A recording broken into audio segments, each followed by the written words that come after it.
Welcome to Equine-Assisted World. I'm your host, Rupert Isaacson, New York Times bestselling author of The Horse Boy, The Long Ride Home and The Healing Land. Before I jump in with today's guest, I just want to say a huge thank you to you, our audience, for helping to make this happen. I have a request.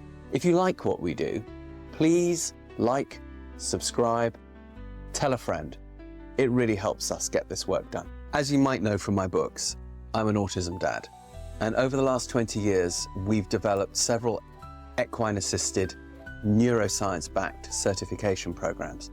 If you'd like to find out more about them, go to newtrailslearning.com. So without further ado, let's meet today's guest. Welcome back to Equine-Assisted World. Today I've got Helen Sharp. Helen writes for the Irish Field, Farmers Weekly. She's a big fish in the Irish equestrian world, but she also runs Groundwork, which is an equine-assisted charity in Northern Ireland. Those of you who listened to my podcast with Terry Brosnan know that the work she does in Ireland is largely informed by her childhood in the north and growing up in the Troubles against that background of violence. And I was very lucky through Terry to meet Helen, who works in the north, not just in the equine-assisted field, but in the art field, and pulling the therapeutic value of art and horses together in a rather extraordinary way. And she, of course, has her own story that has brought her to a point of compassion where she can help the people that come in front of her. So up in County Fermanagh, which is about as north as you can get, there she is doing amazing stuff and also helping thoroughbreds, I think I'm right, coming off the track. So she's helping in multiple fields. And it's very easy to forget that Northern Ireland is a bit like the Balkans in that the violence can erupt at any time. And the tensions that have existed there for centuries simmer below the surface. Even though we're in a peace process now, those old tribal divisions, those old cultural conflicts remain. And it takes a brave person to stand in that and offer love. So, Helen, welcome to Equine-Assisted World. Thank you for coming on. Tell us who you are and what you do. Thank you very much for having me on. It really is truly an honour. My name's Helen Sharp. I think I would say I'm fundamentally an equine journalist, horsewoman, and I founded alongside, and I have to say whenever I'm talking about Groundwork Equine-Assisted Services, I'm also talking about Fiona Butchart, who I set up Groundwork with, and she's a horsewoman. She's interested in actually Western riding and training, and she would describe herself as the horse person, not the person, not the people person. So yeah, we set that up together, and we're just on the border actually of Ireland and Northern Ireland, and it puts us in a very unique place. Why do you do what you do, and what do you do up there at Groundwork? So Groundwork is quite specific. I think in the grand scheme of equine-assisted services, we're quite specific because we very much do cater for the Northern Irish community and the border community. I suppose there's a lot of shocking statistics really in Northern Ireland. 39% Like what? 39% of the population have recorded mental health issues. There's a 25% higher rate of mental health disorders than there is in the rest of the UK. 12.6% of kids and young people experience depression and anxiety, which is a 25% higher rate than the rest of the UK. Police and military veterans remain a significant concern. Actually, that's just been detailed in a very recent report where the Royal College of Psychiatrists, in a report just in January there, said mental health crisis in Northern Ireland cannot be overstated. So that gives you a kind of vibe of how things are. But Groundwork really set up because I have a collection of my own horses and I breed a few horses, and my yard is part of an estate that is, there's two neighbouring estates run by the Brooke family. And Lord Brookborough set up a charity on his land called Brook House. Now, Brook House are a charity for veterans and military and police veterans and serving police officers, actually, and their family and their carers. And I was working away with my own horses, and I've done it, an equine therapist and things. But I've got an interest in equine-assisted services too, and I've been working with a charity in France, which we'll probably talk about later. And I was sitting having a cup of tea with Fiona one day, the power of the cup of tea, and talking about our interests, and she was expressing an interest. And we literally just put together a proposal and pitched it to Brook House and said, you're offering these guys already holistic sort of services, massage and things. But the interesting thing about it is there's also a psychologist on site. There are well-being managers on site. They have a therapeutic garden. So there's a walled garden that's a working kitchen garden, but the head gardener is a counsellor. And I was kind of thinking, well, the only thing missing here is horses, obviously, So we just pitched an idea, and thankfully that the Brook House bit our hand off, actually. So that gave us the incentive to build a program. So that would be I think it's about 2.5 years ago, to build the program. And then Brook House funded some brilliant programs. And that's how it kicked off, actually. How long ago was that? It was about probably 3 years that we started talks, and then started about 2.5 years ago. Okay, so it's relatively recent. Yeah, it is. And talk us through the work you do now. Who do you work with mostly? What are your approaches? Yeah. What are the successes you've seen?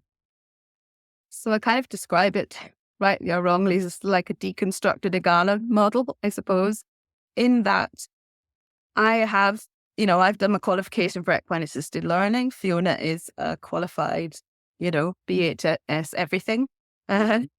And all those boxes ticked.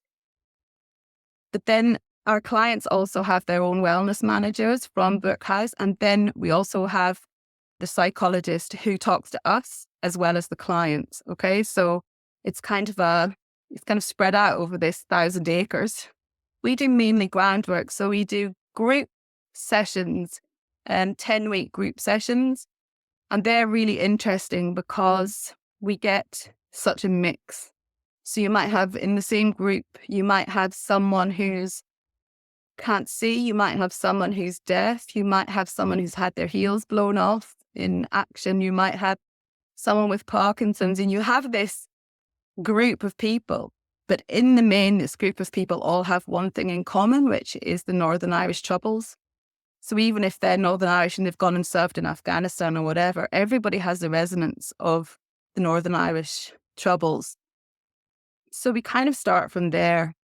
We are very bespoke in the way we work. So it just depends. We really gauge. We have a very specific way of working that revolves around a cup of tea to start with. We always sit down. Space, time, quietness, that magic of a non-clinical setting. And we talk. We always talk for half an hour or so. We check in how the week was.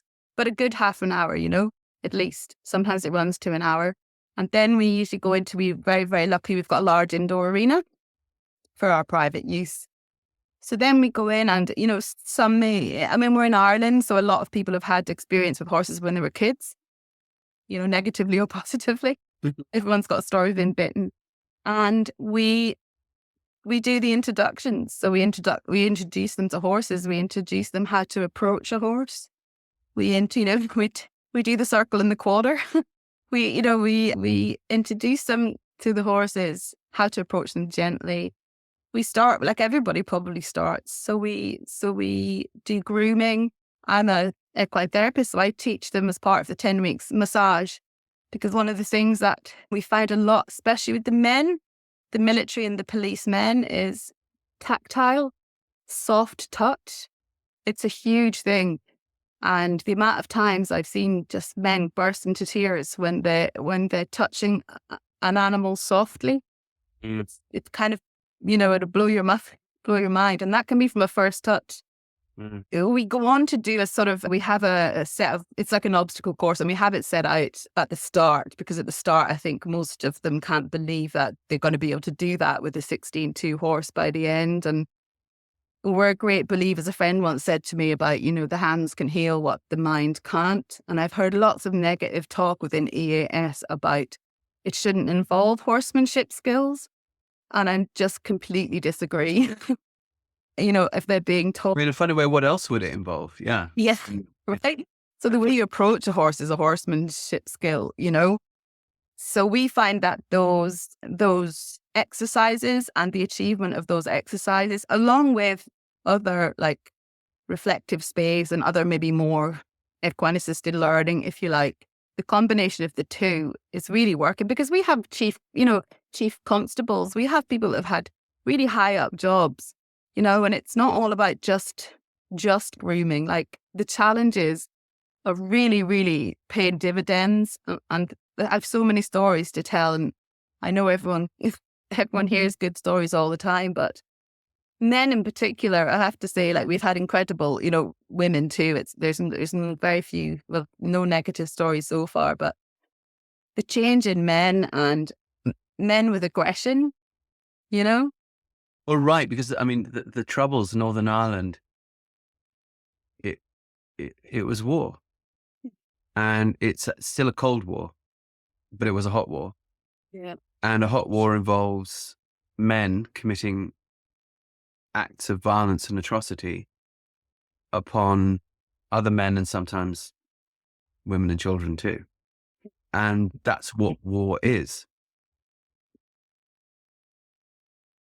It's easy to forget in Europe. We think of war as something that happens elsewhere. I mean, now we're learning differently, of course, with Ukraine, but it's still a long way away. And World War II is now a distant memory. I'm sitting here in Germany, 80 years ago, things were very different here. But my own childhood was set against, to some degree, a background of colonial wars in Africa. And then my own journalistic career, I encountered that firsthand. So I know what it is. So it's interesting that you say for men, because the men were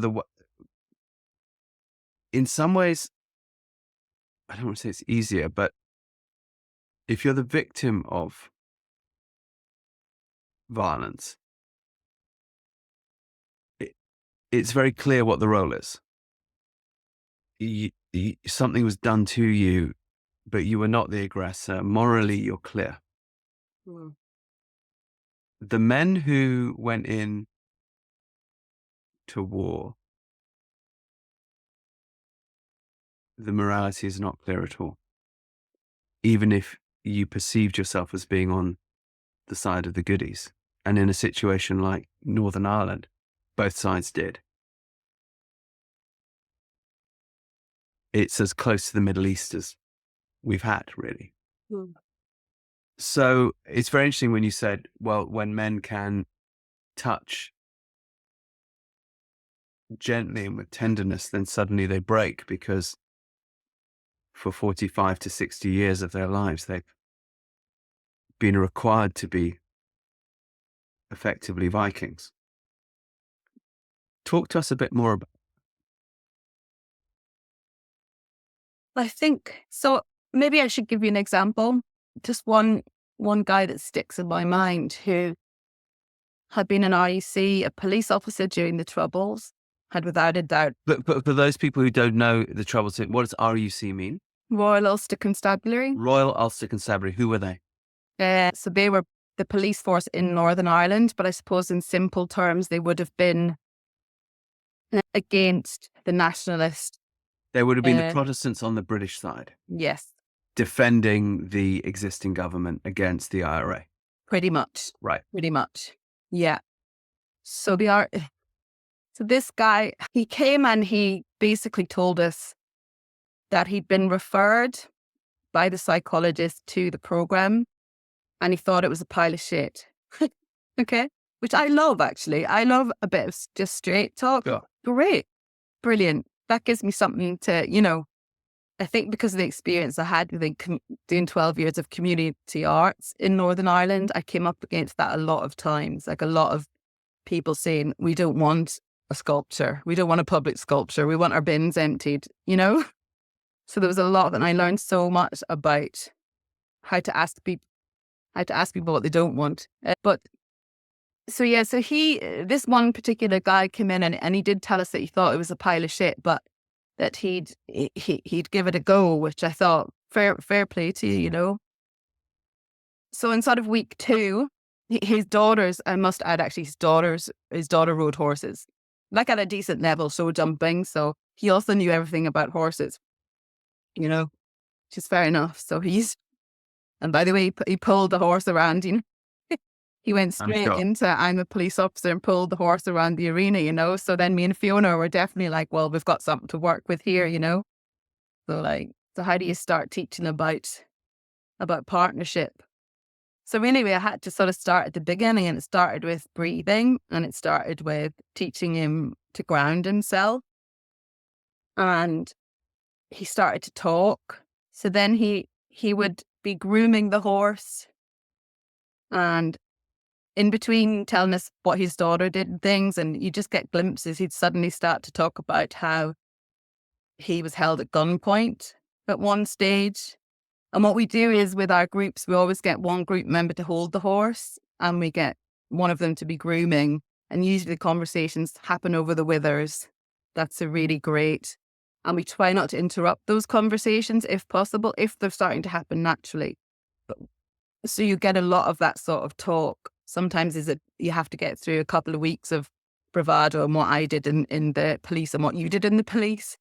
But anyway, I suppose the long story short of this guy was, through Fiona's amazing teaching, because she is an incredible teacher, he learned to build a partnership with a horse. He slowed everything down. He was so quick to get frustrated in things, you know, hypervigilant too. So he was never quite concentrating in things. One of the things we do at Groundwork, because most people that come through are hypervigilant. So we always have to explain who's on the yard, you know, if the handyman's there, or if my husband's there mucking out, or we always introduce everyone. So that's just an aside. But eventually, anyway, we were teaching this, and he had horses at home, you see. So he came in on I think it was about week 8, and he pulled us to the side, and he cried and he cried.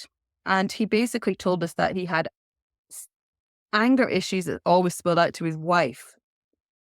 And he said the horses at home, they would get wound up. He would get wound up, then the horses would get wound up, which would wind him up more. And then he would usually get so frustrated, he'd go for his wife. Verbally, I presume, or as in his words, he'd be screaming or shouting at his kids. But he said that we had taught him how to diffuse that situation by knowing to slow his body down as he approached the horse, by knowing how to come around and approach the horse, by knowing not to do X, Y, and Z, kept the whole thing calm, which he just said kept the horse calm, kept him calm, and then would stop him from having a go at the family. It just kept his whole thing on the low down. And yeah, that was kind of his. And he was in floods of tears saying this. It was a revelation to him that slowing his body down the ripple effect of that is he wouldn't go in and scream at his wife, you know. And it was beautiful, actually. It was really, really beautiful how that worked. You know, it's interesting. I don't know if you remember when I met you at Caffrey, the agricultural college in Northern Ireland, a year or so ago. With us was somebody called Kes Sullivan. Yeah, no kidding. Oh, yeah. Right, who works at the University of Bournemouth. She's a researcher, and she had done a research study into domestic violence outcomes from an equine-assisted program in the west of England. And the outcome was extraordinary, that a year after the program was done, there was still a 51% decrease in domestic violence. I totally believe it. We have if I can give another Please. Example, it was actually from the other perspective, in that we had a woman who was the wife of a a military veteran actually, and he'd battered her so badly that she'd had a stroke. So she was having problems walking, and her anxiety was just off the scale, sort of. This woman just, it was so tangible of her, She actually ended up doing something like, I think about 18 weeks. She came as part of a group and then got funding for her to come for one-on-ones. And she fell in love with this yearling of mine. So we don't always use the kind of quiet. I like to use the young stock as well. We actually involve pregnant mares sometimes as well. There's a couple on the yard, or there was last year. And actually that's an amazing one for some of the women, because it became about family and discussion about family and birth and pregnancy and things. It was really interesting. But yeah, this woman she was completely unpacked by this relationship that she built with a couple of the horses, actually. And all she wanted to do was groom them. And she would be brushing their hair like a child. She was holding it and brushing it and talking to this horse. And the more she was with us, the more we just left her, to a private time with the horse. I mean, that's what she wanted. And the change around in her, more in her confidence. I can't presume to know what was going on at home necessarily, but her whole demeanour and her softness. And it was as if there was some sort of outlet for love and affection that she wasn't able to express at home. And this was the thing that used to make me nearly well up, is that by the time she'd done sort of 6 weeks or so, this stick she was so reliant on, she used to throw it. Thankfully, it was a quiet yearling, out of the stable door. And there was something literally stabilizing in her body about being around this horse that she just wasn't able to do before. Unbelievable. Like, it was just, the way these things work with violence, just that correlation, that the things I'm seeing is just incredible. It blows my mind every week. You're there in Northern Ireland. For those listeners who are not British, the accent you're hearing is Scottish, which can be confusing because Scots and Northern Irish are not 1,000 miles away from each other, but they are somewhat distinct.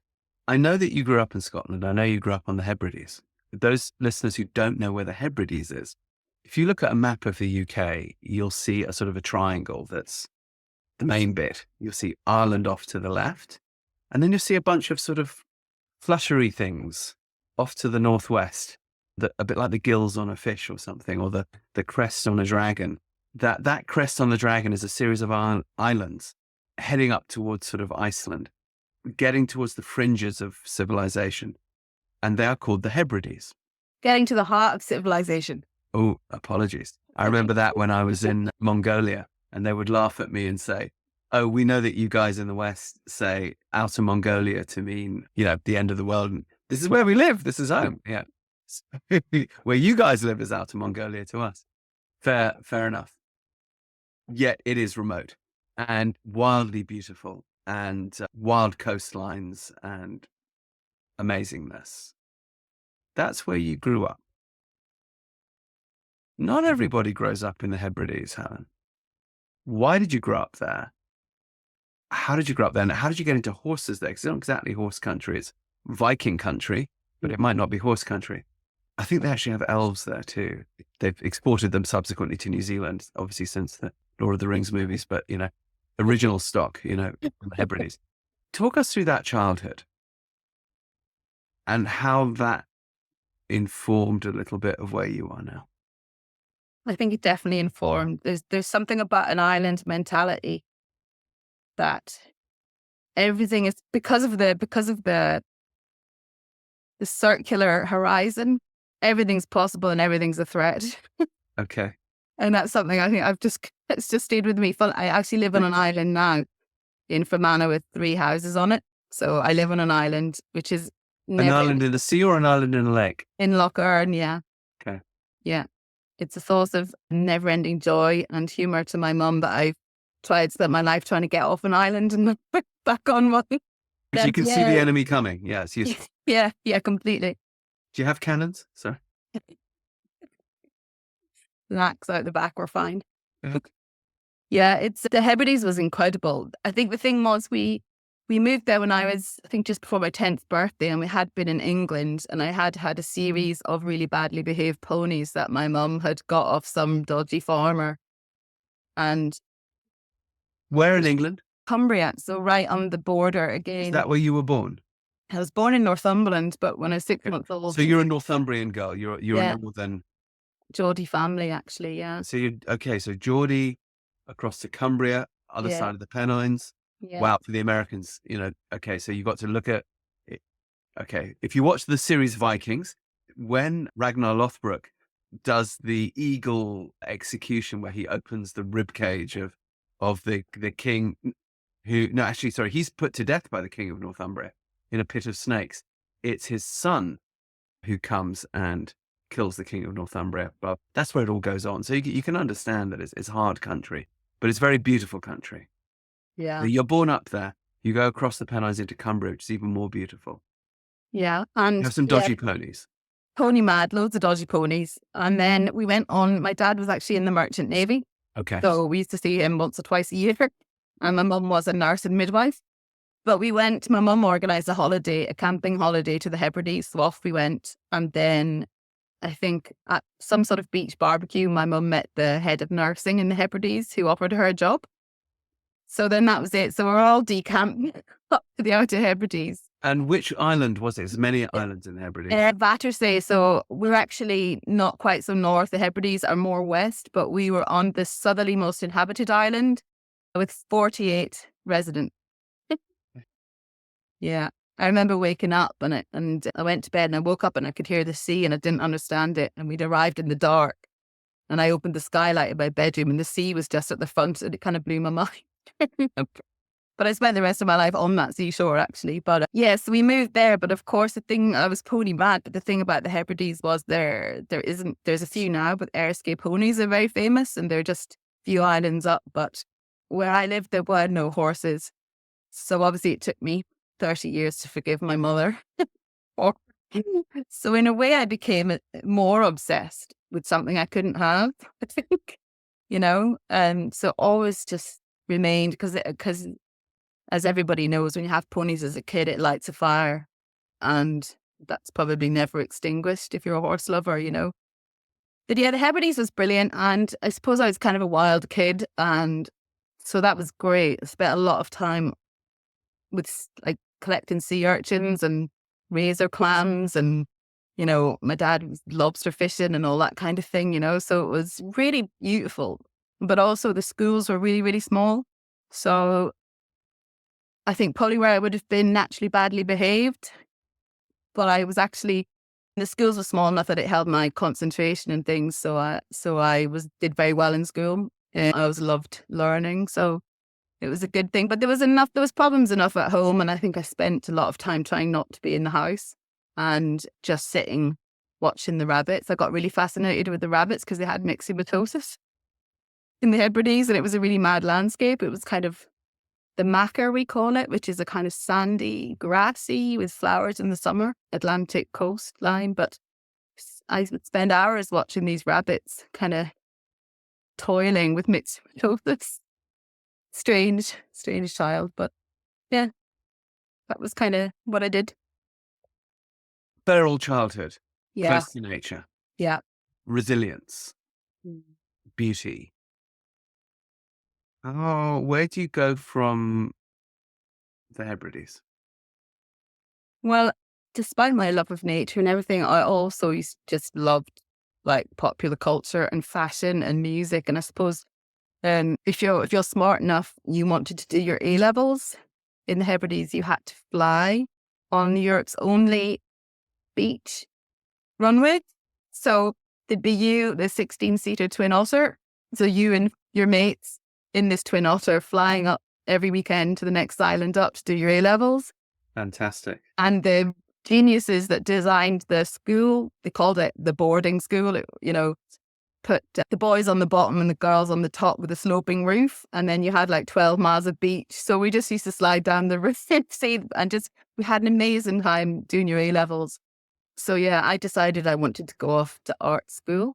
So I was studying towards art school and that's what my aim was. And then I got into Edinburgh Art School, which was fancy. Hadn't studied sculpture there, so that was kind of my trajectory. At what point do you rediscover ponies? I sought them out a couple of times, I think in Edinburgh, but I think more in those university years it faded a bit. I was far too interested in kind of clubbing and, being fantastic and fashion and high heels and stuff like that. So horses didn't come back into my life until I went down to study a master's in Devon. So I went to a very famous college called Dartington College. Oh yeah, I know Darty. Yeah. So it's in Devon and it's in a beautiful area. And that's when horses came back into my life just because they were around, you know? So they started to creep into my work and stuff a bit actually then. And yeah, but I didn't get seriously back into horses until I moved back to Ireland. I moved to Belfast. I got an art residency in Belfast and I was running away from Devon at the time. And So back to Ireland. We haven't been to Ireland yet. yeah, I know it's From funny, but Hebrides to Edinburgh to apparently Devon. I've got in the 17th century, I've got relatives in Meath, so it's always back to Ireland. Okay. And why were you running away from Devon? Oh, I had a terrible husband. You But got married as an undergrad. Yeah, I got married. Yeah, I got married just after. Yeah, I got married between sort of graduating in my undergraduate and doing a master's. Also in art. Yes, and my husband at the time then used my undergraduate portfolio to get himself into art college at Dartmouth. Clever man. Yeah, so like Shameless. yeah, totally shameless. Yeah, he wasn't a great guy, unfortunately. He wasn't a good guy, so yeah, I had to find my way out of that one. Okay, so, but why, you could have gone any direction. Why did that direction lead to Ireland? I was on my way to Glasgow. Okay. That was my escape plan. And but actually I got a residency. So I was doing a PhD in Devon actually, but I started a PhD there and I just At decided, Dartington College? yeah. And I was teaching a little bit there and then I decided I didn't want to stick around there any longer. So I got awarded a residency in an art gallery in Belfast. And I thought, great, I'll go for 3 months there. 24 years later, we're still here. Yeah. Perfect. All right. So you have this wonderful, if ponyless, feral childhood in the Hebrides, which are the Outer Hebrides, which are extraordinary. You then go to Edinburgh, which is amazing. Then you go down to Devon. Okay, there's a bad husband, but it's amazing. And you've got horses there. Then you end up in Belfast. Now, is Belfast where you do your PhD? It's where I did the third and final PhD. Okay. So I was very lucky. I had in between that time gone back to Edinburgh and started. I had been offered a PhD at Edinburgh University, which I started, but I couldn't make it work financially. But then Belfast offered me a scholarship. So that's like 45 grand over 3 years to do a PhD with them. So I said yes, moved promptly to Fermanagh and bought a horse. Okay. What horse did you buy? I bought a former National Hunt thoroughbred 16-3 with ringbone for £1. As we all do. Yeah. Yes. How do you work I out? bought Did you work completely the out wrong well? horse.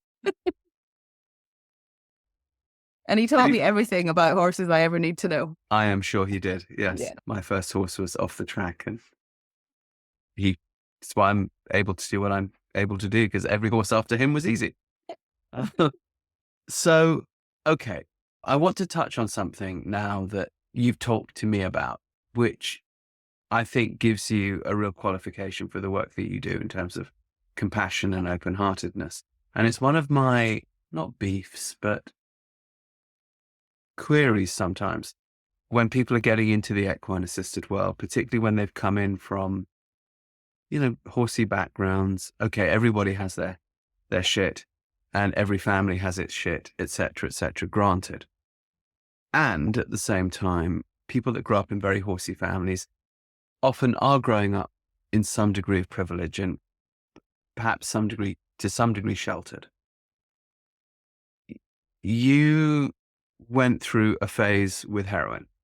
Yeah. And I think this is really important to talk about because those of us who have checkered pasts, and I'm certainly one, I think it allows us a certain non-judgmentalism and an ability to say, there, for the grace of God, go I, or there, I have gone, or we're certainly not going to judge the person that comes in front of us.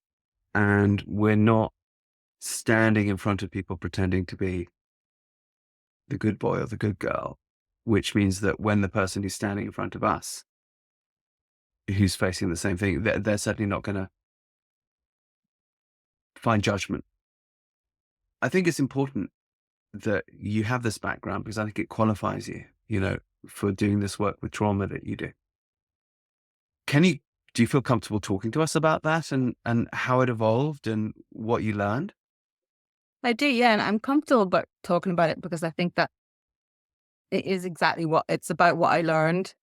And it's always one of those things when people ask, do you regret it? Well, if, sort of sensibly, you think, yeah, I regret it because I worried a lot of people, all right. But actually, I'm really glad to be alive because it did nearly kill me, in all honesty. So I'm very lucky that I didn't lose my life then, but it did. I had gone down that route for a reason because I wasn't, despite all of the bucolic kind of island life and all that stuff, I wasn't happy. I was, there's quite a lot had gone on and I was quite sensitive and quite a smart kid. And I just felt overwhelmed. Actually, looking back now as well, I realized I've gone from an island of 48 people to a really busy city. And as a lot of people would say, if you're sensitive or an empath or whatever word you want to use, like overwhelm is a real thing. But there was I in the heart of sort of early 90s Edinburgh, dancing and clubbing. Yeah, and that was the train spotting years for those that saw that movie. Yeah, yeah.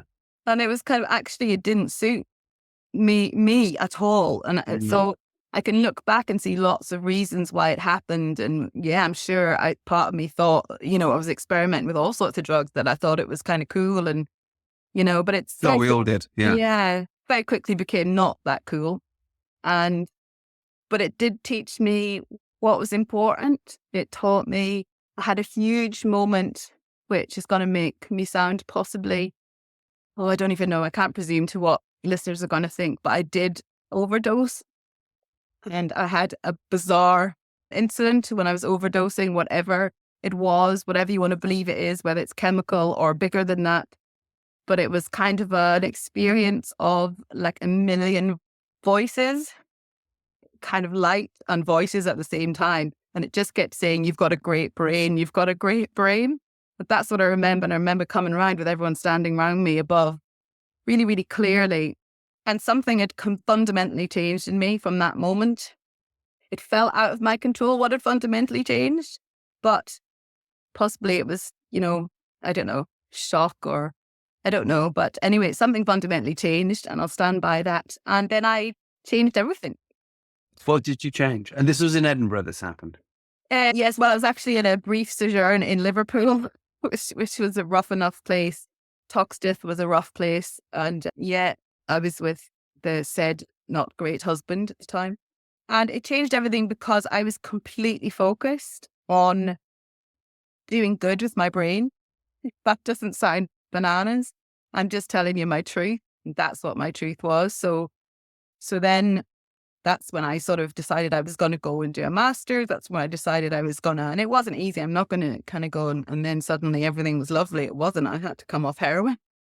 I had to spend a lot of time being sick into a plastic bag. How did you come off heroin? Talk to us about that process. I watched I watched the 24 box set of Friends in a bed sit in Liverpool and was sick a lot. And, it was proper movie stuff. It was shaking and illness and sick and laughing at friends at all the same time. So it was, and other drugs because I had, things had got a bit harder as well. I'd started to try crack and all that kind of thing. So it was a lot. There was a lot to get through physically. I wasn't as robust, obviously, as I am now. I'm quite sort of fit now, but yeah. So it was. I did it myself, basically, is the story. And then the clarity that came after that, I just. How long did that take, and how old were you?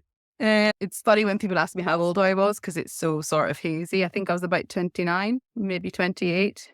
And it took a couple of weeks for the main bit to sort of self-isolation and kind of getting through it. But I was just so determined. I just thought, this is not my trajectory.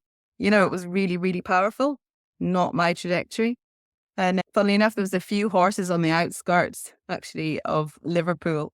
And I used to go down, they were just in kind of fields, and I used to go down there. And it's funny, I'd forgotten that until just now.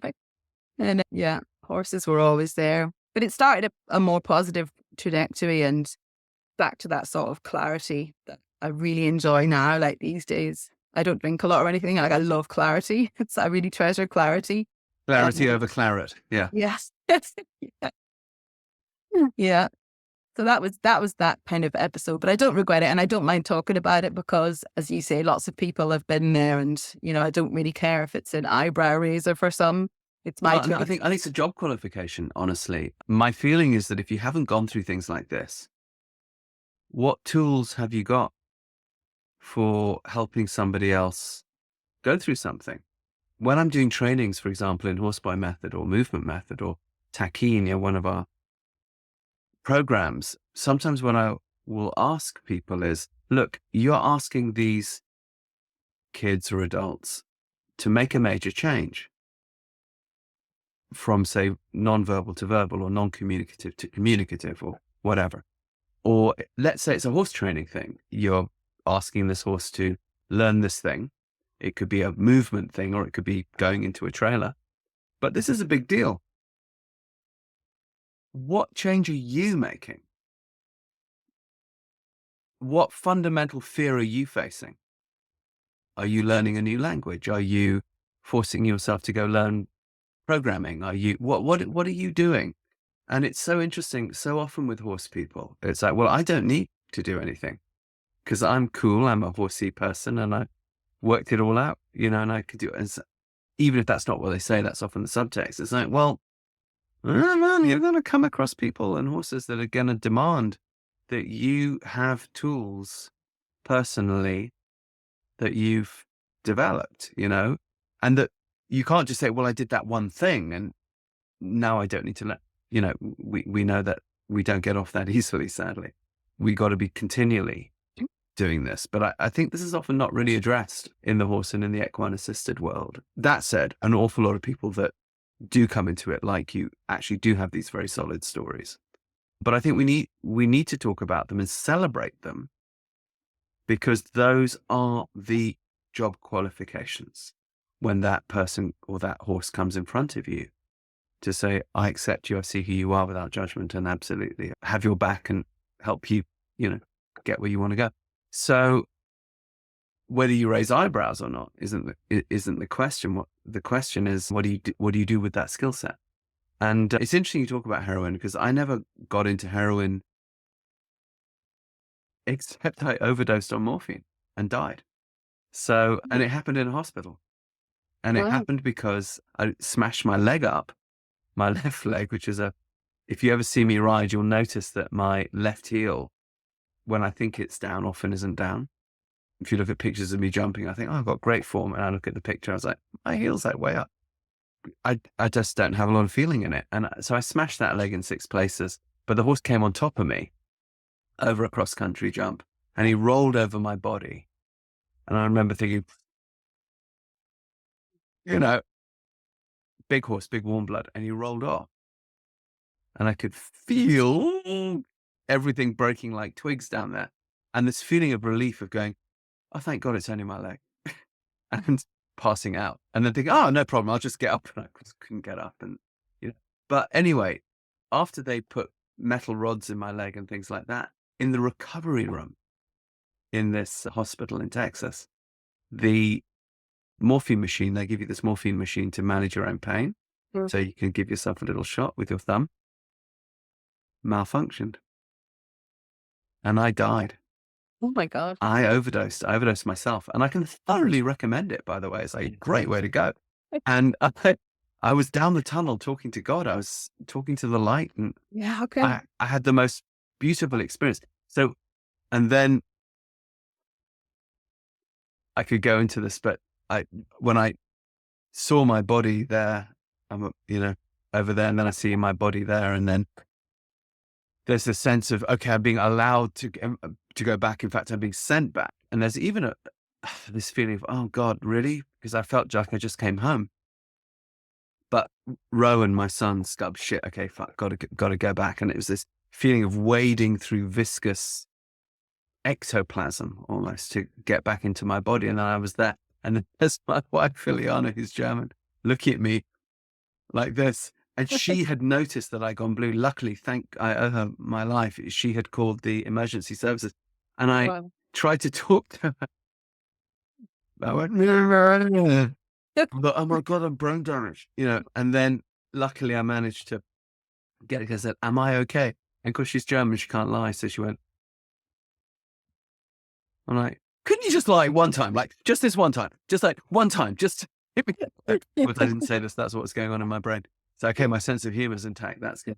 And then I'm down the thing. But it's a very interesting way to go. I in that moment, absolutely understood why people get into heroin, because it takes away that little voice in your head that tells you you're shit. I think 100%. I used to call it, it was just it was warmth where a daily feeling was cold. It was always sort of a warmth. And yeah, it's funny. When I talk about it, it's like I'm talking about somebody else. Like I have no connection. It's so far away, so I think that's why it's easy to talk about. I think I was embarrassed for so many years, and I'm so not embarrassed now. It was a big experience. Yeah. And if you've grown up with this inner critic, which was put into all of us very early, and people jump off bridges because of this voice. Mockingbird. If you're in the equine-assisted field, or if you're considering a career in the equine-assisted field, you might want to consider taking one of our 3 neuroscience-backed equine-assisted programs. Horseboy Method, now established for 20 years, is the original equine-assisted program specifically designed for autism, mentored by and developed in conjunction with Dr. Temple Grandin and many other neuroscientists. We work in the saddle with younger children, helping them create oxytocin in their bodies and neuroplasticity in the brain. It works incredibly well. It's now in about 40 countries. Check it out. If you're working without horses, you might want to look at movement method, which gets a very, very similar effect, but can also be applied in schools, in homes. If you're working with families, you can give them really tangible exercises to do at home that will create neuroplasticity when they're not with you. Finally, we have taquine equine integration. If you know anything about our programs, you know that we need a really high standard of horsemanship in order to create the oxytocin in the body of the person that we're working with, child or adult. So this means we need to train a horse in collection, but this also has a really beneficial effect on the horse's well-being. And it also ends your time conflict where you're wondering, oh my gosh, how am I going to condition my horses and maintain them and give them what they need, as well as serving my clients? Taquine equine integration, aimed at a more adult client base, absolutely gives you this. When I'm doing trainings for autism, and people are saying, gosh, I wish my kid was neurotypical or whatever. I'm like, dude, that's no holy grail. People are topping themselves every day who are neurotypical because of this voice in your head telling you you're shit all the time. That's the curse of being neurotypical. And if we amplify that voice, something like heroin becomes incredibly attractive. And it's interesting too. I've met heroin addicts who are long-term heroin addicts, like 30-year, 40-year heroin. Yeah, functioning as they Right. And they would say, honestly, Rupert, it made me a better person. If I could survive to I have now, and I'm not having to resort to criminality to get my fix, I'm a better person than I would be without it.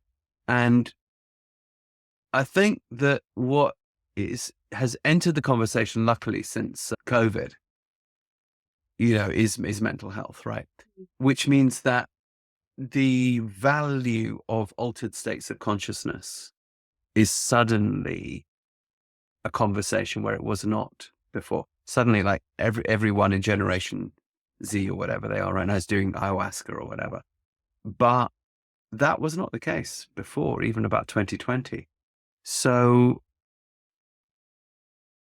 if something like ayahuasca with a decent shaman had been available to you and you'd been living out there on the Celtic fringe with a good healer with plant medicines, I would hazard that maybe you would have found some of that sanctuary, that spiritual sanctuary, without the need for the other shit that went along with it. But you must be able to look back at that and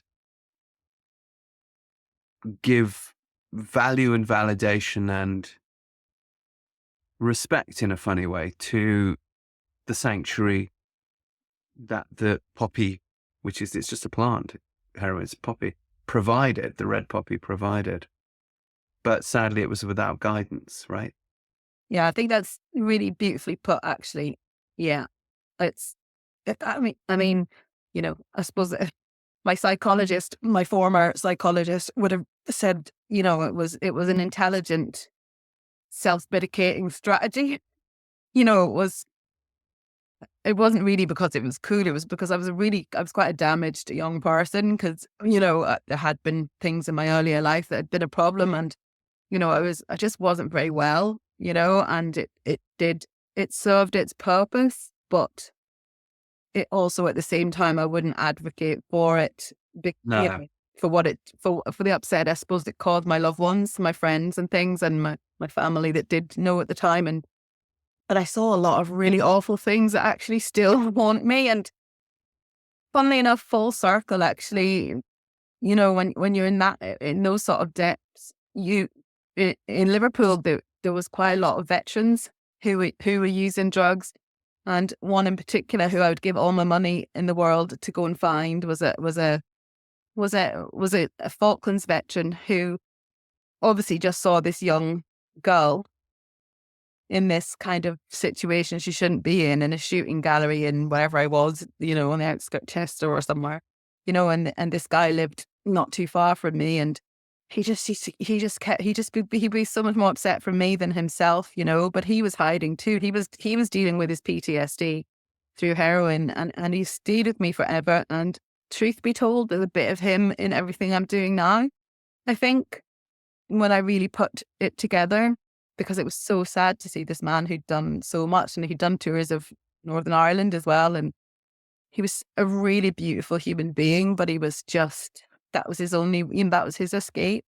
And I hope he is around still. But, when of course we see veterans with substance abuse problems now here, and there's definitely echoes of that in the work I'm doing now. And you remember a particular conversation with this man? Something that he said to you at a particular moment? I think he'd said, "Don't lose yourself." I mean, he said, he'd sort of, and it wasn't in a sleazy way because I was there with my partner at the time, or, my husband at the time, whatever, would be all, but, he was very much like, you're a beautiful young girl, you've got everything Ahead of you. don't get don't get trapped in this, and I think it was that don't lose yourself, I think was the thing. Where was your partner in this at that time?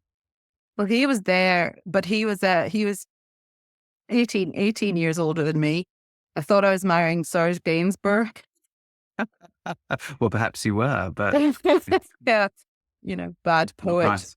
good snakeskin shoes, one of them guys. Right. And then, so like we met on the first night and decided to get married, on these ridiculous kind of like, isn't it romantic nonsense really? But so he was there, but obviously he was part and parcel of it. And he, although I was old enough to know better, I suppose he introduced me to intravenous drug use and sort of started a trajectory that I found it very hard to get off.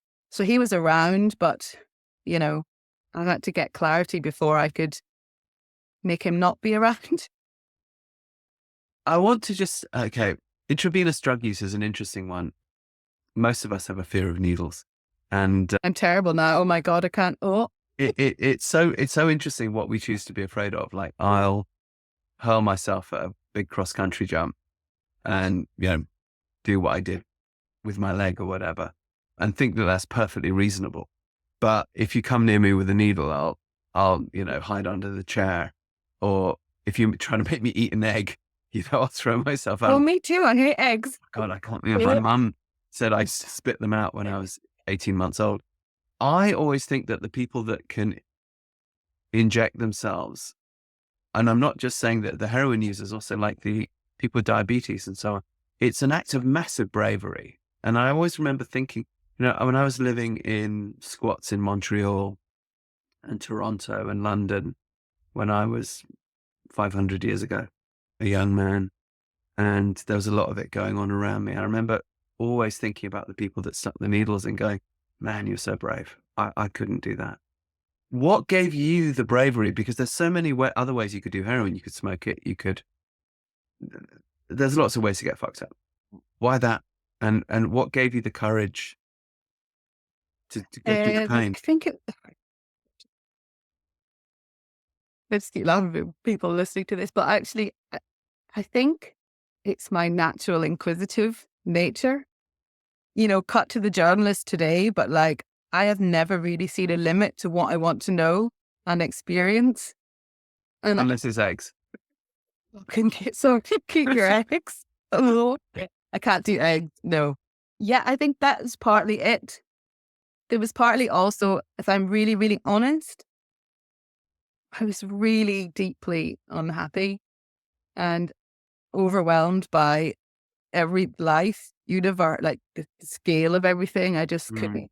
I remember that feeling. Yeah. Yeah. I had it today. Yeah. And then actually it becomes a lot more practical because I'm already quite I'm also a pragmatic person. And as most junkies would tell you, quite often routine is what it gives you, and routine and ritual. So that just becomes the thing. So you are balancing yourself, around, it's your compass for the day. It's your compass. I'm actually listening to Nick Cave did an interview recently, and he touched on that it's your job.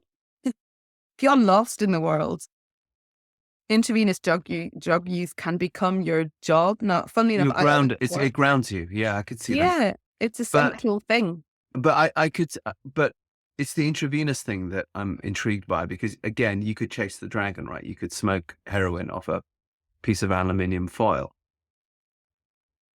So it's harmful in a way as well, isn't it? That's a bit like the cutting in a way. Yeah. So it's not dissimilar to that, and there's a kind of, there's something that comes with it. It is funny now though. At the minute, I've had this diagnosis of rheumatoid arthritis this year, and I had to start this medication, but you have to have bloods taken every 2 weeks. And I just, every 2 weeks I go in, it's like, I just think, God, if only they knew, because I'm about to pass out. I can't bear it. I just can't bear it, and my mind is always racing, thinking if this nurse only knew. Those things actually, funnily enough, I suppose this is what coming out from talking to you. Those things remain really important for me, which is a sort of exploratory nature, but also routine and ritual. I have a lot of, I suppose my beautiful husband that I have now would testify that I have ways that have to be the way they are. Little bit OCD. Yeah. It was given the title selective OCD. So like the cups are all going the same way in the kitchen, but my desk is a tip. Could we call that priestess syndrome? Just give it. Yeah, that's great. Temple guardian. Love it. Okay, so where does journalism come in? So writing was always my thing. I should never have gone to art college. I wasn't good at drawing, as my dad pointed out in one of my school meetings. But writing, mind you don't need to be good at drawing anymore at art college. No, exactly. I got into performance art, so you definitely didn't need to. But so I always wrote well. I wrote well as a kid. I wrote well through college. I did a PhD in art because I didn't want to do the art bit. I wanted to do the writing bit. Writing has just always been there. So why not do creative writing? Why do art? Oh, because at 15, I decided it was cool to go to art college. Okay, fair enough. No, Yeah. it's like, You're more likely to end up in a band. Yeah, it's true. yeah, I did this. Yeah. I did end up in a band, of course. Yeah. But yeah, writing, I suppose I didn't have confidence in writing it in some sort of ways, but it always came really, really naturally. And even the artworks I was making quite often involved text and words. And I'm not a good speaker, but I'm a better writer than I am speaker. So I just fell in love with writing. And then at one point I decided I was traveling. I traveled all over the world making artworks and performance art. I was in Belarus. I was in Boston, and I was everywhere as a performance artist, kind of. When Oh, in this story? So we're in my early 30s now. You've kicked the heroin. Yeah. You moved to Belfast. You got yourself this Yeah. job Yeah. no, you're doing your PhD. Yeah. And now you're getting jobs doing installations or something? Well, it was actually before the PhD. It was it was in my early 30s. So the final PhD was a bit closer to my mid to late 30s. But yeah, I was doing performance art. And I did performance art because when I did my undergraduate, I saw a very beautiful, tall woman from Hungary, I think she was, and she did a performance art piece. And I didn't really know about performance art. And she did this piece and she got a first class honours and she had her boobs out. And I remember kind of getting really annoyed. Just I could do that. all those tutors, but it kind of intrigued me. I was sort of jealous and intrigued and kind of like, is that she's doing? So that's why I decided to go and study a master's in it, because it had annoyed me so much. So I went and studied it, and then I realized, oh, you can do whatever you want. And then I sort of learned how to do it. But it did take me to lots of places. So this was performance art at this point, not sculpture. Yeah, I did sculpture with my undergraduate, and my master's was in performance art. So what performance art were you doing in Belarus and Boston? Oh, I did some great. Tell me. Well, I did a piece where I accidentally got knocked out, which was not supposed to happen, and it wasn't like for cool points. I was doing a piece where I would wear a motorbike helmet, and I'd suspend a bottle. This is in Belarus, actually. Good place to get knocked out. Yeah. Not a lot of horses in this podcast for me, is it? But yeah, anyway, it was the place where I was doing this piece, and obviously it was about mental health, actually. Obviously, when I was looking back, it was expressing. That was a big bang on the head. But I was using the reference of the image of launching the ship with a bottle of champagne. So when someone flings it at the bow of a ship, but I was the bow of the ship, basically. Why? So get someone in the audience to fling this bottle. Anyway, the Belarusian helmet wasn't great, and it gave me such a. But the Belarusian person entered into the spirit of the thing. Yeah, it wasn't great. But anyway, that was the one. But yeah, why? I don't know. I swung off an anchor. I had an anchor suspended from the ceiling in a gallery, a fine art, contemporary art gallery in Boston, and I swung off that and used to have big slides, a lot of horses in the imagery, actually, and why the long face kind of written in spray paint across, kind of, I don't know, madness. But really fun. Yeah. A lot of fun. Have a laugh. I mean. Yeah, people, and ultimately, I do frivolity really well, but actually I really mean it. Like, frivolity is, you talk about joy a lot, but like frivolity and laughter. Frivolity is a form of joy, absolutely. Yeah. It's In fact, there's a great quote on folly. I'm looking it up on my cell phone right now. If I can't find it, I'll paraphrase it.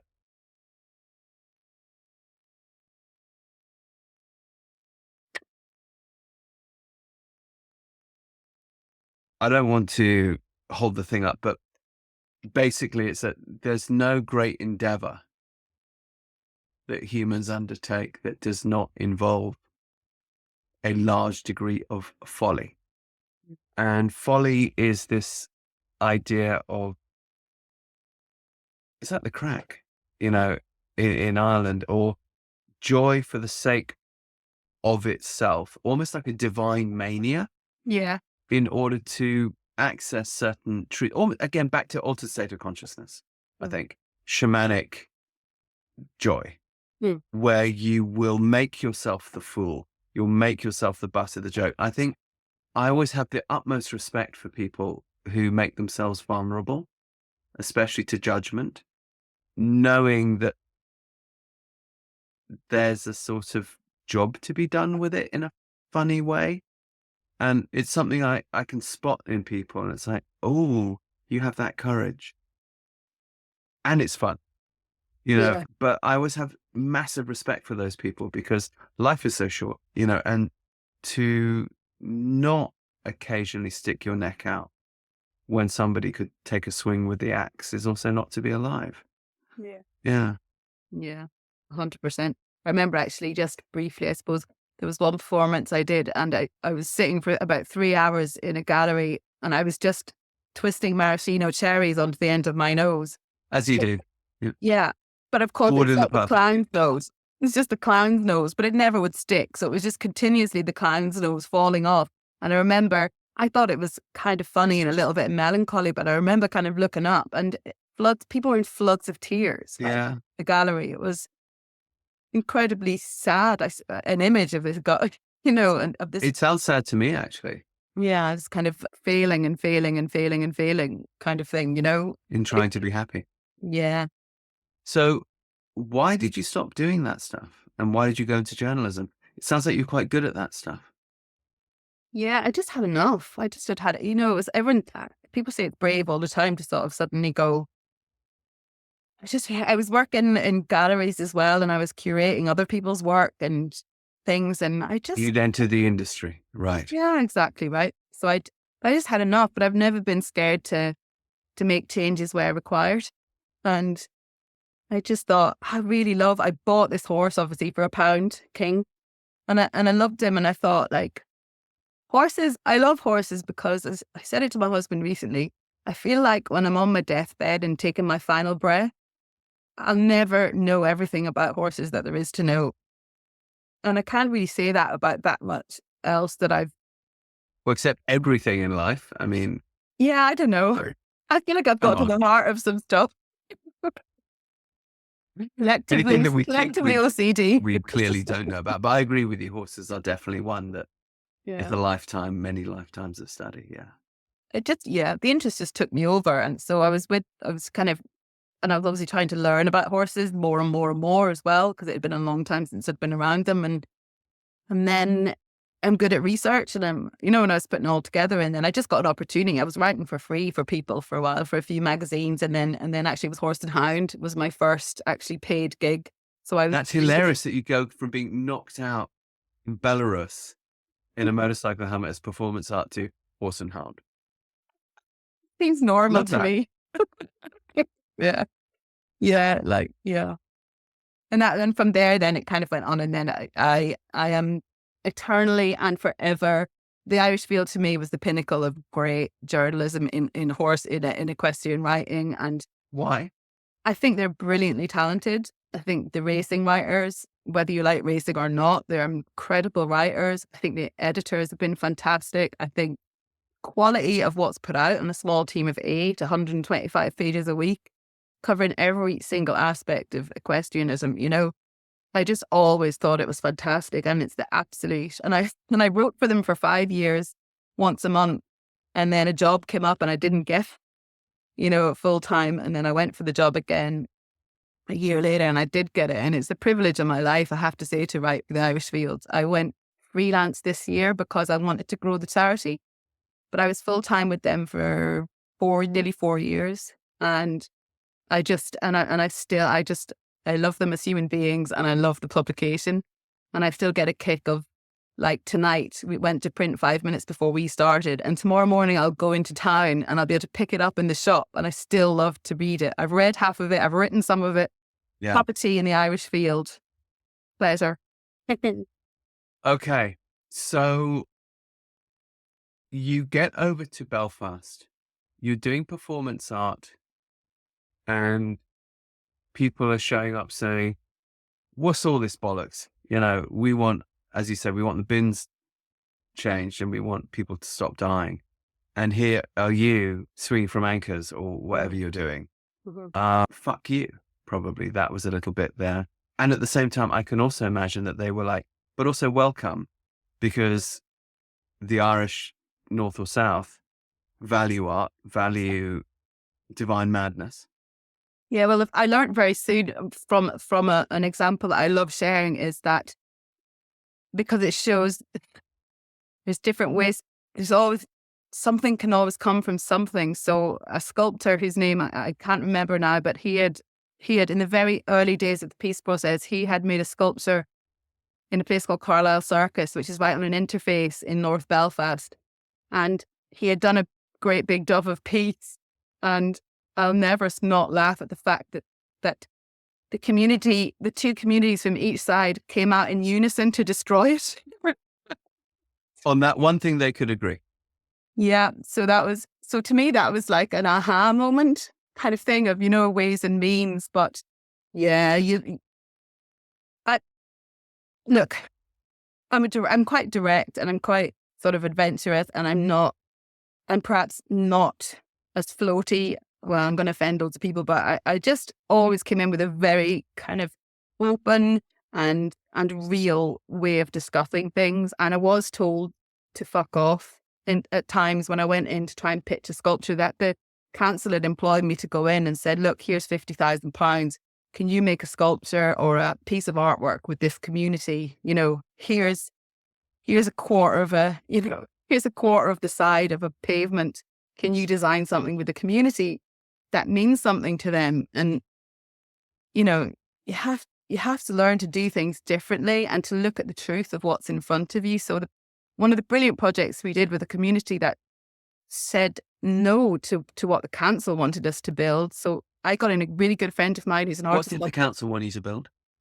We used to call them community lumps, something no one could hang themselves on or a kid couldn't, nothing can Nothing that could be used as a weapon.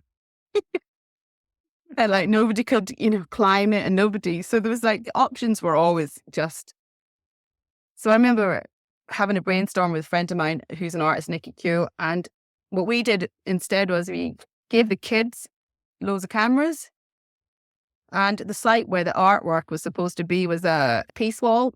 So this had bits where mortar bombs had been in it and sort of gunshot marks on it. And we took the kids down there and we were like, right, we're going to photograph what's here. And they're like, well, there's nothing here. And we're kind of like, are you sure? And we'd given them micro lenses on the cameras. So we went on a wildlife hunt on this wall. And of course, we got them to take pictures. So there's like centipedes, snails, we found a frog. We found all this stuff on the verge by this long peace wall. And then we blew their photographs up massive and put them onto the peace wall. So it became alive with the wildlife of this dead space. And I remember just watching the kids their minds just kind of going what this thing had represented before to what it became. It was just wonderful. Like it was brilliant, but just teaches you a way of, you don't have to do things A to B, you can go A, Z, B, It's Okay, so you find yourself in the community there, and obviously it's a troubled community because it's the Troubles. And at the same time, you're rediscovering horses and you're discovering writing. How do you go from there to where you are now with Groundwork? Actually, I went as a mature student to Caffrey. Okay. What is Caffrey for those people who are listening from Montana or Dubai?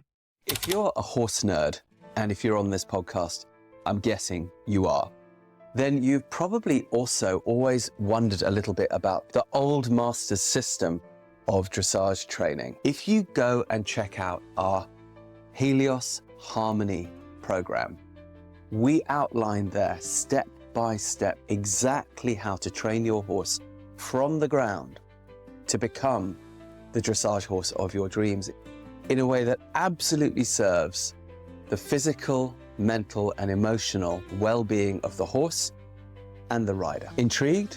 Like to know more? Go to our website, heliosharmony.com. Check out the free introduction course. Take it from there. It's the College of Agriculture in there's two, but this is the equine department, and handily for me, it's 12 miles down the road from where I live. It's a fantastic college, amazing, props to them. So I just wasn't afraid to be humiliated. And it was really humiliating because you're in a class of 16 and 17-year-old girls who just think you're like, oh God, what is this fat middle-aged woman doing here? You know, who was really keen and wanted to ask loads of questions and they just wanted to kill you all the time. Yes. Yeah, like The cardinal sin. the worst, you know? So I did that just as a kind of, you know, it was just to do something differently. Anyway, I did that and I kept writing. Then I decided I was really interested in muscles and horses. So I went off to the College of Physiotherapy in England and learned to be a massage therapist. Before it was kind of, there wasn't a lot of it about. It was like selling voodoo when I came back and was trying to, but I actually did that for 3 years and I ended up treating Olympic horses right down to pony school. And I loved it. But what I learned doing that, this is a roundabout way of saying what I learned most about that. I learned about energy and I learned about owners and people around horses. And I had to stop doing, my hands actually gave out with this rheumatism. So my hands kind of gave out because it's really hardcore doing the massage. And so then I had to find something else to do and I took a bit of time out and then just wrote and then just decided 3 years ago that I was going to put everything together. That's genuinely how I felt it was. I put everything together, the community work, the equine therapy work, my own experiences, and it just all felt like the river had run to that point. And it felt natural and the right thing to do. So now there you are, you're working with, you've told us about veterans and police who've come up through the troubles. These are the people who are carrying the shoulders of that violence, or carrying that violence on their shoulders, rather. Mm-hmm. You also work with teens Mm-hmm. who, okay, it's a bit of a Cold War there, but it's not the hot war that those 60-year-olds grew up with. Talk to us about them. What are they facing and what are you doing with them? Yeah, it's a little bit of a different approach. And I think this is actually where I think I probably am a little bit more delicate around them. I mean, intergenerational trauma, right? It's huge here. There's a lot of, as I was saying, it's a 25% higher rate for kids and young people than the rest of the UK for mental health problem. We laugh a lot. I mean, I laugh a lot with the adults anyway, but we laugh a lot. And, you know, we've got one kid that's been with us a long time now who hasn't been to school in a year and a half, I think. This is skateboarding, and this is pretty much thing that is the only thing we can get, her parents can get her to do. And they've written a couple of letters to us to say they just can't believe, because she was really almost non-verbal when she came to us. And just through making her kind of laugh while we go along, been really different, but watching her use her voice. So to create partnership, and as you know, and to ask horses to work with you, sometimes you have to give voice, you know? And It helps. Yeah, it does. Really helps. But actually, if you're not used to being loud or using your voice, Absolutely. or you've been timid or you've been bullied, You've been silenced, really hard thing to do too, to learn to do. We always tell her it's her death metal voice. She likes heavy metal, you know, so it's kind of like she's asking her to stop. Yeah, she's going, stop. But she needs to, you know, but actually her family were telling us that now she has started to use authority with a really badly behaved dog they have at home, which she'd never done before, but the dog is responding because she's learned to use her voice. And the parents, it's kind of blowing their parents' mind. And also her, obviously where we're based, it's very beautiful. It's an estate and it's green and it's gorgeous. And part of what we do with a lot of the kids is they just take the horse for a walk. But suddenly the kid starts commenting on the light, like on the way home in the car, yeah? And the parents can't believe it because she's been in her room for the last 5 days. But she's coming back in that hour. They always say the hour after in the car when they're on the way home, when after the thing, she's noticing the world in a way that she never did. Yeah. And so those two things, I always still say that the non-clinical setting is hugely important to us. And one of the things I must just put in there is that the the feedback we are getting from the psychologist at Brook House that we work in partnership with, he is saying to us, he actually wants to run a pilot, but he is saying to us that what he's finding with the veterans is that any of the veterans that are closed to talk therapy, once they've done the horse program, they become a lot more open to talk therapy. It's quite funny because they usually land down to us and don't want to talk. That's one of the things a lot of them admit to. I've talked it all out. You know, anybody who's been through a lot of therapy knows how that feels. Like, I just don't want to talk about it anymore. I want to groom this horse, just not say anything, you know. But it's really interesting that the psychologist is feeding back that, and he's to be convinced, you know, he's not like necessarily on side. He's becoming that way. Thankfully, we're proving him that it's, you know, it's worth his attention. But he is saying it's becoming a definite pathway. And then I have a friend who runs the Castlereagh Prison Project, which was the first horse project in Europe in the prison in Roscommon. He was up visiting us the other day, but I've been down to see him, and he has said the prison have reported the same thing. So prisoners that refuse talk therapy in the prison, if they do the 12-week horse course, they're more open to doing it after it. Interesting. Yes, it is. I mean, as you might know, with Horseboy Method, what we stumbled into was the production of oxytocin in the body. And so with my son, for example, who's nonverbal, suddenly he was verbal. And we were like, oh, well, why is this? And then little by little, with working with other kids, then going back to the neuroscientists and having them explain to us what was going on. They're like, when you're working with the horse in these rhythms, you're getting oxytocin. This is with small kids mounted in front of us. But of course, oxytocin comes in many ways, and it can come with empathetic touch and mammal to mammal, mammalian caregiving system, stroking your dog, having a hug, getting a smile from somebody. Okay, we know that's going to open the doors to communication because oxytocin is the hormone of communication. It's interesting, though, that you said non-clinical setting. As much as possible, we train people to work in nature. We say, get out of the arena because the arena is sterile. If you have to be in the arena, the weather's terrible, whatever, or you have to be inside, bring the outside inside. Can you get 100 little trees from the nursery and create a forest in your arena? Can you paint a forest on the walls of your arena? Can you be imaginative this way? The answer is, of course, yes, if you want to be, not if you don't want to be. And can you create within your indoor therapy setting the feeling of nature, plants, even if they're fake plants, you know, whatever. You're on this beautiful estate. Mm-hmm. So you're in a position to observe the agency that nature gives. Mm-hmm. Can you talk to us about that? I think it's a bit like space and air and kind of fundamental elemental stuff. I suppose we've gone a little bit of a step further than bringing it inside necessarily in those forms, although it is a brilliant idea. I know you do that. But we've actually just devised, and we've just had the go ahead that it's going to be funded. So we've got together with the head gardener, who's a counsellor, and we've devised a 10-week program where clients we meet in the walled garden, we do garden nature therapy and in the forest 1 week. Then we go down to the yard the next week, but we carry the themes through. So we do 5 weeks of garden and 5 weeks of horse basically intertwined. We're really interested to see that how that goes. But it just seemed like a really natural collaboration. Yeah.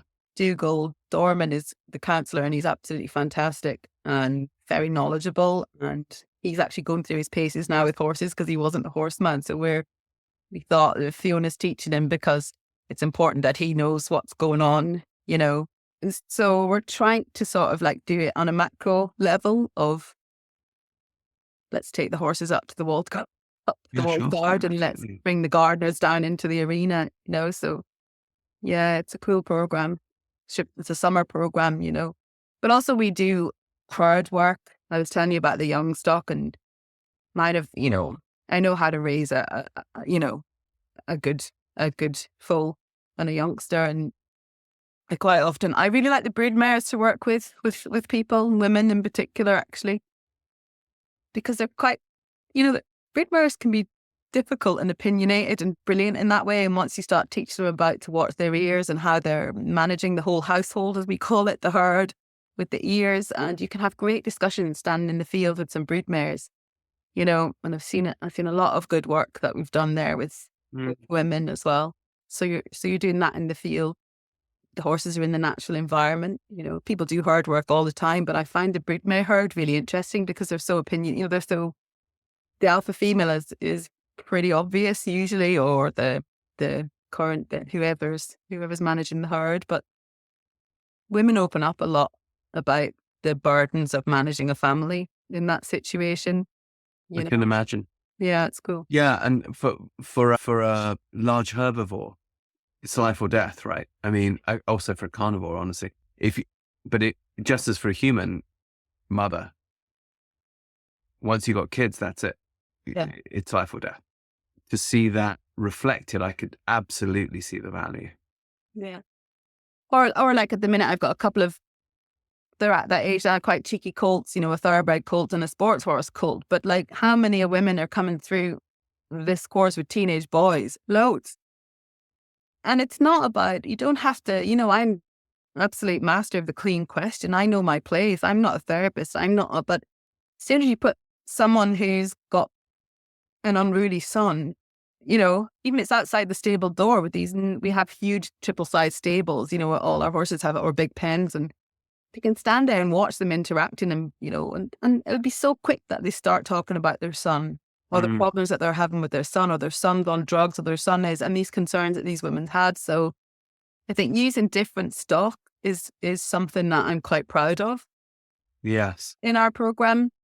I would agree. When we were in Texas, we had 3 stallions, and initially we thought, oh, we'll never use those, in the therapy program. We totally ended up using them in the therapy program. And what was so interesting about them was they absolutely had the discernment to have one set of rules for the kids and the clients and a whole other set of rules for us. We were fair game, Totally. as we should be, because their attitude was, oh, I see. You want us to be your professional partners here. We can do that.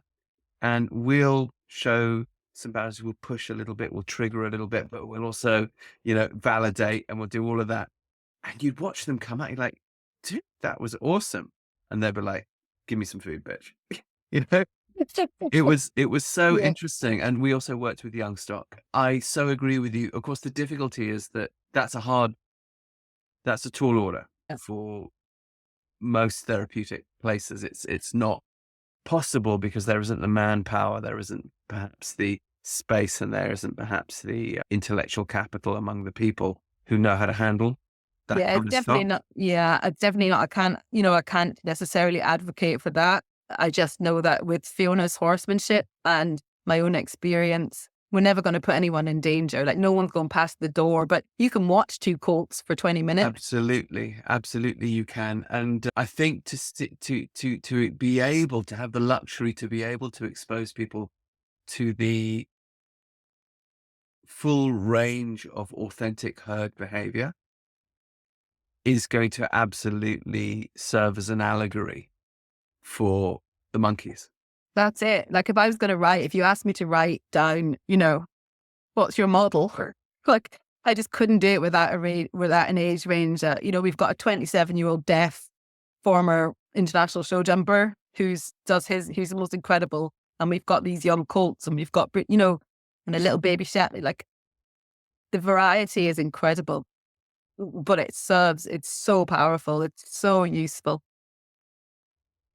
Where are you going with this? In your perfect world, let's project forward a little bit, 5 years, 10 years. Where do you want to bring it? And where would you like to see the equine-assisted world get to? Probably the same answer that most people have, in terms of, I would love it in Ireland, the island of Ireland, I suppose, for it to be prescribable from every possible angle that it can be prescribable from, And I keep making the argument as well. It's not just for people in crisis, you know. Sure, I ended up here also because horses were really helpful for me too. Yes. 12 years of horses, if you ask me what they did for me, well, they probably changed everything. You know, I'm just trying to share that, I suppose, in a lot of ways, like a lot of people in EAS have got into it because horses have helped them. But access to horses, you know, access to these animals that we have such a long-standing. Certainly make it part of the national health system. 100%. Yeah.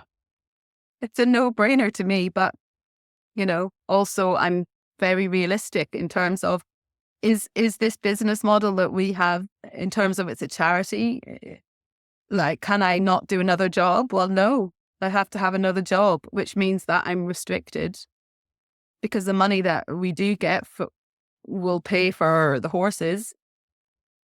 But I'm always going to have another job at the minute because I can't afford to.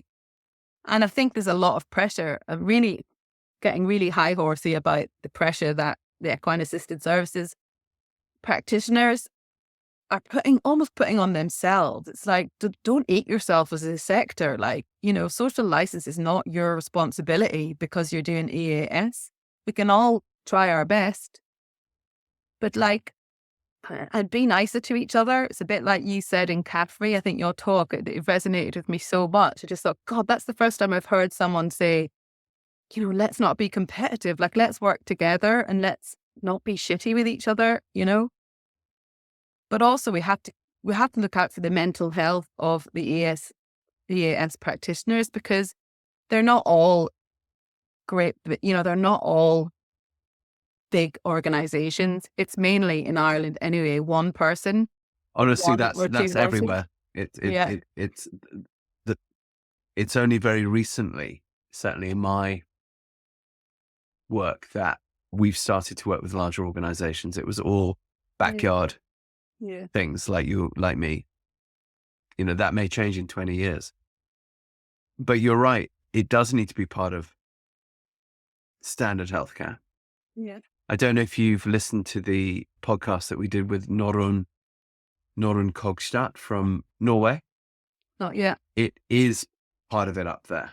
Wow. And it's really interesting to talk to her. She's a physician, but she's also a psychiatrist, and she runs this amazing program up there. And it's interesting to talk to her about the history of why it evolved that way in Norway, why they value nature as therapy and sort of have a tradition of that. I guess they weren't under the thumb of the church in quite the same way. And interestingly, away from the church in Western culture, science has replaced religious zealotry. So now that we can begin to prove, now that the neuroscientists are behind us, you know, we had this extraordinary experience last September in America where for the first time a medical school asked us to come in and, as New Trails Learning Systems, movement method, horseback method, to put on a neuroscience conference at the medical school.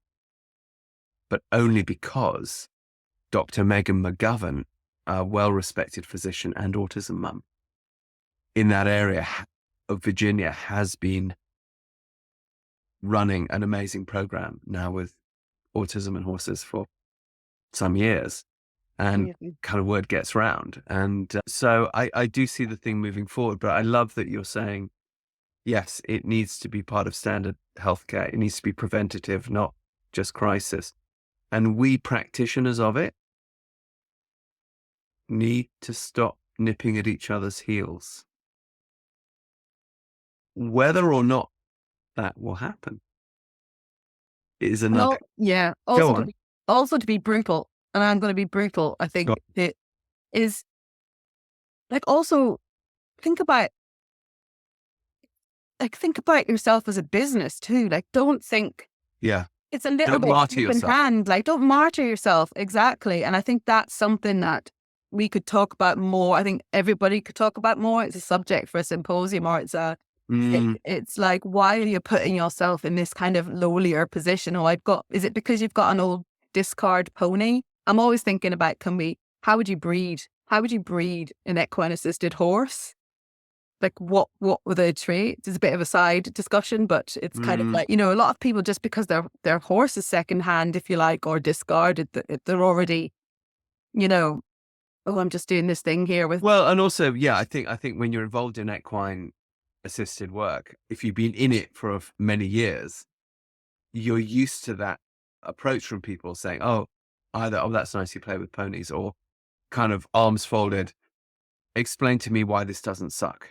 Yeah. Well, now the neuroscience is pretty clear on why it doesn't suck. But nonetheless, I think we've all had to run that gauntlet and come up through that thing of trying to ask for attention for what we all know works and is necessary.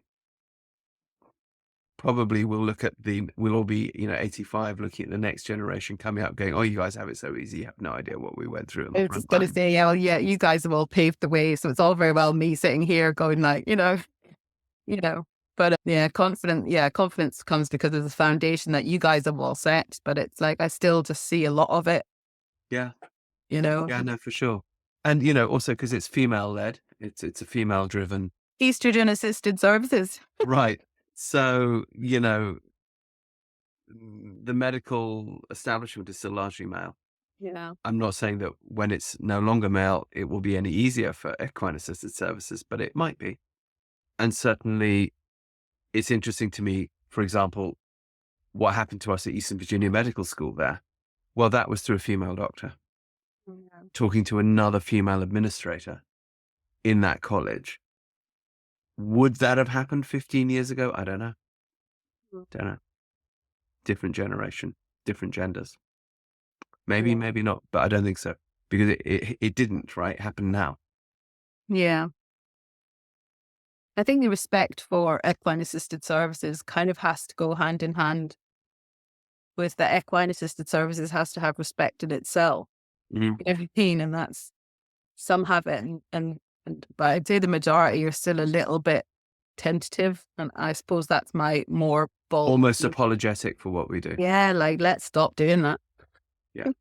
Yeah. Brilliant. Okay, if people want to find out more, how do they contact you? Well, we don't really do social media.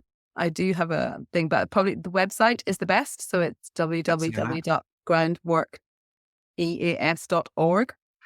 Groundwork or ground? Ground, that's my accent. Ground. I thought you were saying, fucking sure it's grand. So Groundwork. Groundworkeas.org. Groundwork EAS. Yeah. .org. Yeah. They can contact you there. Yeah. All right. Now we're making this podcast in March of 2025.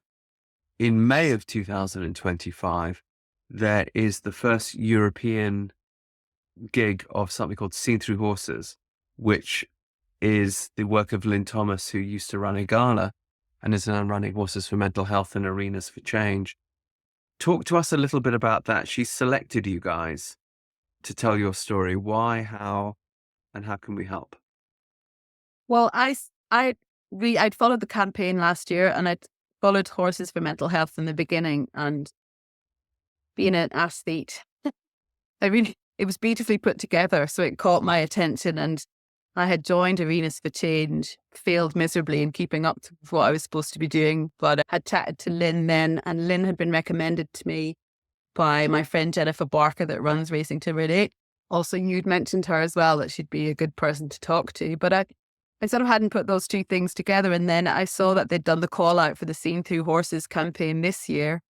And I just kind of thought, that's all in America, but is it all in America? And does it have to all be in America? So I just emailed them. I wrote them a letter and said, I'd really love to be involved, and I don't know how, and maybe it won't be until next year, or maybe I can just follow along, and they got back in touch and we talked a bit, and then they said that they were going to go ahead and we were going to be the pilot project for the Seen Through Horses for the global campaign. So we'd be the first European one, as you said, and really on the back of that, I suppose if we do well in our fundraising, which is part of the Seen Through Horses project, everyone raises money, it goes into a pot, and then it's divided by I think it's 106 EAS things this year.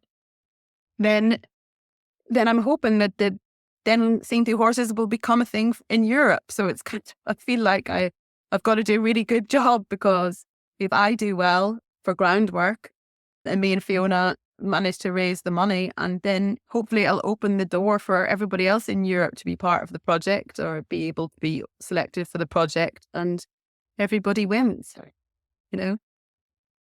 Yeah, I think what I'd like people to take from what you just said is, don't be afraid to send an email, send a letter, even if you think you haven't got a chance or it's not relevant to you. Back to what you were saying about don't be timid, True. that you just thought, sod it, I'm just going to contact them. And well, boom. And I've spent my life doing that. And I've also had people say no to me a bunch of times, and that's all right. Sometimes though, there's same people that said no, said yes later. Yeah. Then at least you're on the radar, and then at least you're having a conversation. Don't worry if people say no. Don't worry if the first contact is not the ideal. Take it from there. So, okay, I suggest that we come and do a fundraiser of some sort at Groundwork, and we'll be talking about that. So any of you lads listening, why don't we give it a go and come have a little fun in the north of Ireland? Now, also, because this is 2025, the Horseboy Tribe Day will be happening actually at Kilcloon, our mutual friend Terry Brosnan's place, Stuart's Care, the equine unit there outside of Dublin, August 9th to 11th. So maybe we should tag something onto that and come on up and So cool. do something. All right.